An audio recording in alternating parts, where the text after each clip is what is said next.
Hello, good evening. Yes, it's evening where I am.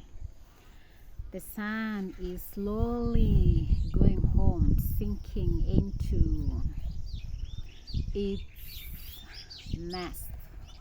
Or is it a hive? Uh, I don't know, but I love watching the sunset. I can see it from where I am. Now, I've been intending to do this for so long a time, but I haven't been able to do it. But here I am finally doing this. And yes, this is the Wanjiko Wanjiru show. Yes, we keep going, we keep pushing. Now, the other day I sat and thought to myself, this particular piece that I'm making right now, I want to dedicate it to anybody out there who is jobless. Probably you just lost your job. Probably you lost it some time back. Or it just happened this evening. Probably you've gone home knowing that you have no job. I've been in that space of not being actively employed for over a year now, and I know the hassles that it comes with, and the truth is it's not an easy walk, but somehow we survive. Like the good book says, the grace is always sufficient. It has been sufficient for me by the CAZ Theta. Now, the other day, I think at the start of this week, I sat and thought to myself, I was reading a book. I think it's that book that was triggering my mind to think through.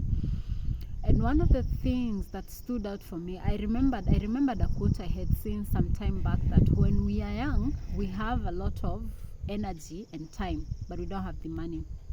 As we grow up, when we get employed and such, we have a lot of money and energy, but we don't have time. When we grow old, we have a lot of money, yes, but we don't have energy, and at times we don't even have time, because in old age, that is when now your health is starting giving you issues. So even when you have time, you may be running after this doctor trying to maintain your health. So I found myself thinking, to me, like, what does that mean for me? And I realized, like, currently where I am, I'm not young. If young people are told to stand, I wouldn't stand among the young. But again, I'm not old. I'm not in that group of the old. So I thought to myself, what do I have in excess right now? And what I realized is that I have a lot of time to myself. Given that I don't have an 8 to 5 job that I go to, then I have a lot of time to myself. What else do I have?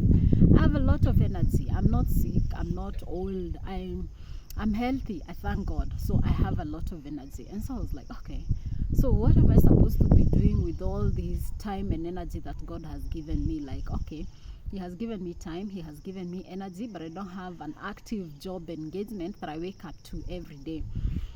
And it surprised me to look around where I am and see things that I can do with my time. And I was like, all these have been here, but I haven't thought of what to do with them all.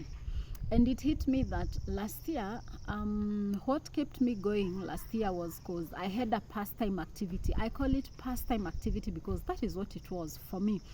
I have like a small garden that I used to go and tend to. And this is the amazing bit. In tending to that garden, it kept me sane for the longest. And not only did it keep me sane, but it gave me fulfillment. Like every day I had something to wake up to, even if it means going and watering my tomatoes or the vegetables. And come the harvest time, oh my, you should have seen how happy I was harvesting those tomatoes, those ho-hos, those vegetables. Like every time we ate that garden's produce, I would feel so fulfilled. I would feel so excited.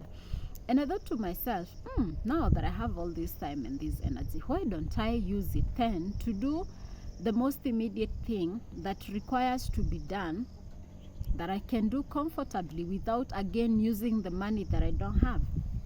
And so yes, I believe each of us has that thing that we can do.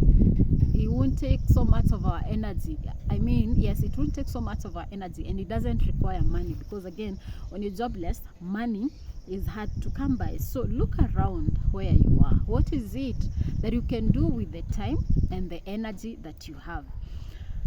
Here is a shocking realization which we might not know now, but it got to a point where I looked at my not having a formal job as a blessing, in the sense that I had not had time to be home for my family, to be there to tend to them like I have right now. And so I take that as a blessing, that I can wake up in the morning, prep my kids for school, take them out to go to school, and be the one that is receiving them in the evening. Let me tell you, the joy on the faces of those kids when they come back home and find me, that is so fulfilling. Again, just like harvesting my tomatoes and vegetables, it is so fulfilling. So there are things that we can do, just the ordinary things that we can do, that will keep our life going and our life fulfilled.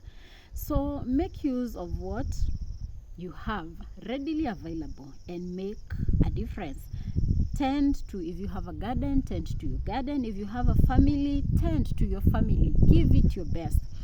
And the other thing is self-develop. There are so many resources available online for free, by the way. I think whatever course it is you want to learn in this modern day, there are so many what do I call them? There's so many resources, there are so many institutions that are offering courses for free out there.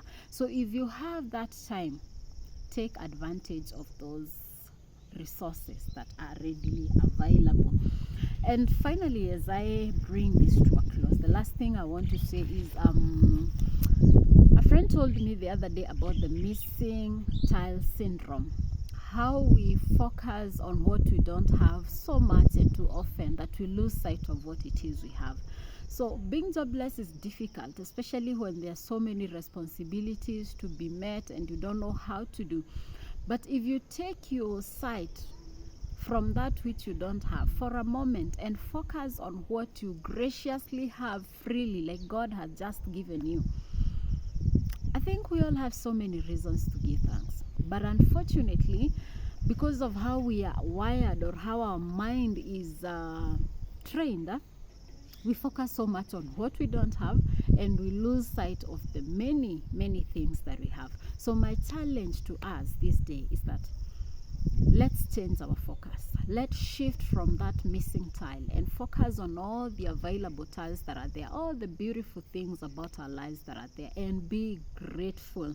Gratitude opens door to so many blessings. So instead of complaining, instead of questioning why me, instead of being jealous about those who are having everything going smooth and right for them, hey, focus on what you have.